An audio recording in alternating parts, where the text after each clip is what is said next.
Армысыздар, эфирде өзін-өзі тану бағдарламасы. Халқымыздың дана ойшылы шәкәрім шын бақыт ата-ананың махаббаты мен баланың таза жүрегінде деген екен. Өзін-өзі тану пәнінің мақсаты өскелең ұрпақтың рухани дүниесін тереңдету, олардың жүрегі мен санасына адами құндылықтарды орнықтыру. Ақтөбе қаласындағы нөмірі 10-шы мектепте өткен сабақтың тақырыбы денсаулық өмір негізі. Салауатты өмір салтын ұстану қажет деген қағида мемлекетімізде көптен бері насихатталуда. Тән тазалығы мен зиянды әдеттерден аулақ жүру қажеттігін мектеп оқушыларына қазірден ақ үйреткен дұрыс деп санайды өзін-өзі тану мамандары. Үй тапсырмасына не берді? Кім айтады, Қанеке? Үй тапсырмасына аппақ баланы оқып келуге берілді. Енді аппақ бала мәтініне дайынбыз ба? Аппақ бала Асан ойыннан асығып келді. Оның ойынның қызғаны соншалықты оның екі беті қызарып кетіпті. Ол анасына келіп, мама, тамақ ішем дейді. Анасы тамақ дайын, үстелге келіп отыра бер деді. Сонда мамасы айтады, қолыңды жуып дастарханға отыр дейді. Асан, мен кеше ғана жуынғанмын, тазамын дейді. Анасы айтады, қане жуынып кел, егер сен таза жүрсең денің сау болады дейді. Баласы айтады, менің денім сау ғой мама дейді. Сонда мамасы өзінің баласының тырнағының алынбағанын, үстінің кір-қожалақ екенін көріп, оны аяп кетіп, балам, менің тілімді ал, барып жуынып кел, содан соң тамаққа отыр дейді. Асан өзі айнаға қарап қараса, өзінің түрі тырнағы алынбағанын, үстін кір-кір екенін көріп, қатты ұялып, ішінен ұятай дейді. Жақсы, кім жалғастырады екен? Мақұл мама, енді күнде суға түсіп таза болып жүремін дейді Асан. Сонда ол Асан өзінің айнаға қарап, өзінің кір-қожалақ екенін байқап, ішінен ұятай дейді. Енді кешіріңіз мама, енді күн сайын суға түсіп таза болып жүретін боламын деп, ол әрдайым суға түсіп жүреді. Анасы Асанға тазалықты қалай үйретті? Кім айтады екен? Балам, үстіңді таза сақта, үстің таза болса, деніңді сау болады деді. Асан күнде суға түсіп, үстің таза болып жүрсін деді. Тазалық, денсаулық кепілі дегенді қалай түсінеміз? Тазалық дегенім, тазалықты сақтасан, денсаулығында мықты болады.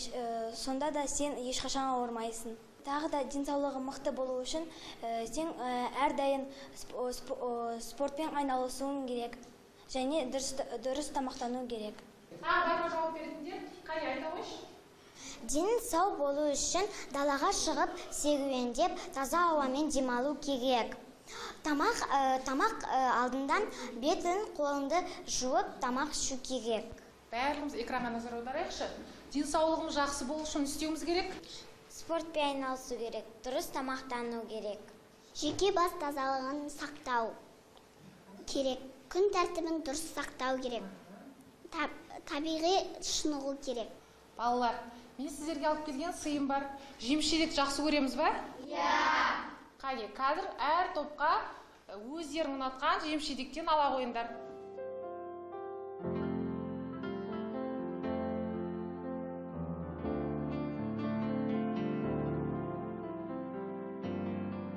Енді сол жемісімізді досымызға бере отырып, бір жақсы тілекпен, және сол жемістің қандай денсаулыққа пайдасы бар екен айта кетейік.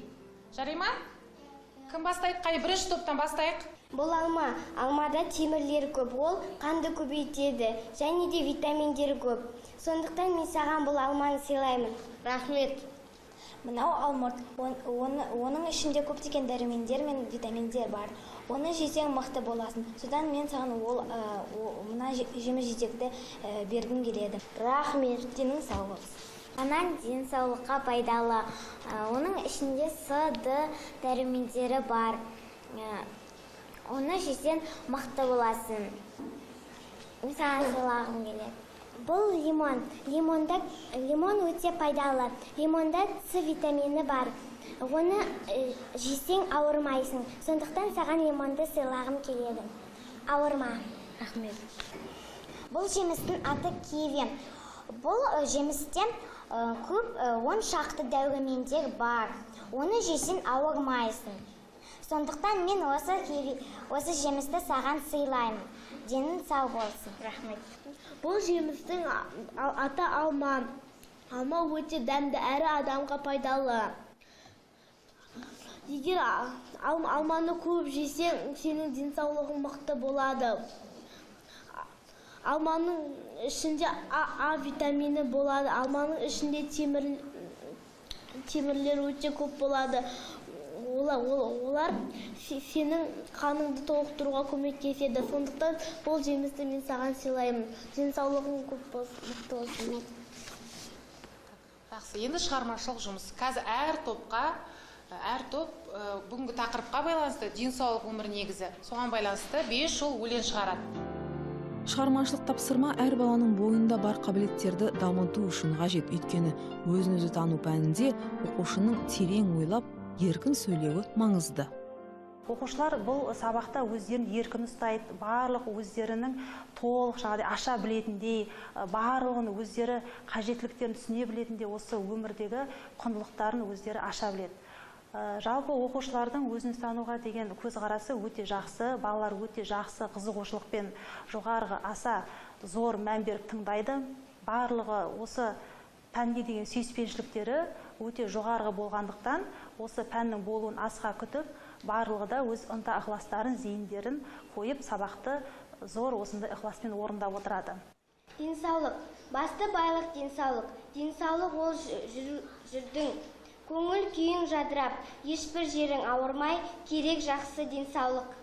Денсаулық адамзаттық деп келбетке дақ төгілмеу тегінде, денсаулық ол шыныққан барлық денен мүшесі. Денсаулық шынықсаң жақсы болар денсаулығың, ауырмайсың ешқашан бұл өмірде. Бала кезден жуынсаң егерде, азамат боп өсерсің ертеңінде. Тазалықты сақтайық, көңіл күйді бұзбайық, жемістерді жуамыз, жемістерге тояйық. Енді дәптермен жұмыс. 33-ші сабақты ашайық. Қане көрейікші, не берген екен? Тапсырма өздерің белгіленген күн тәртібін жазыңдар.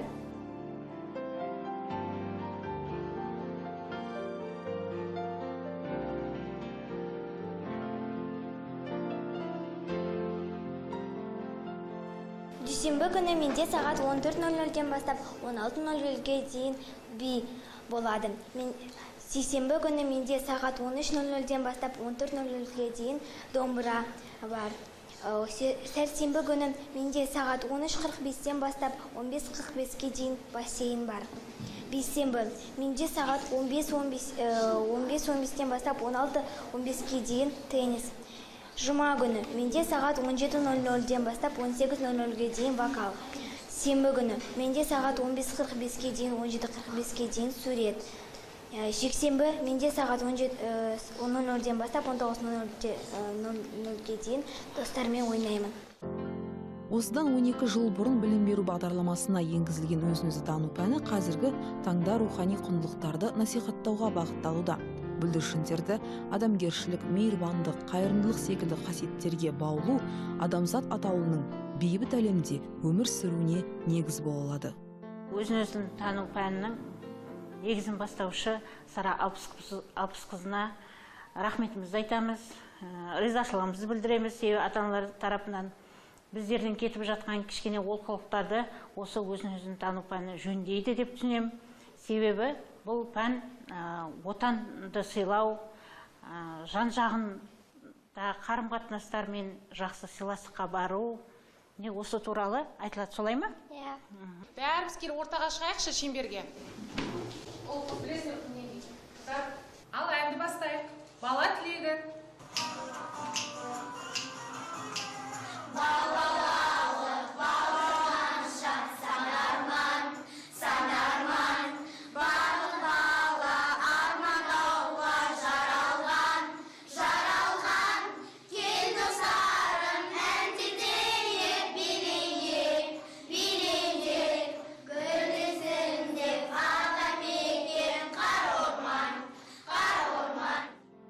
Бүгінге осы, келесі кездескенше аман сау болыңыздар.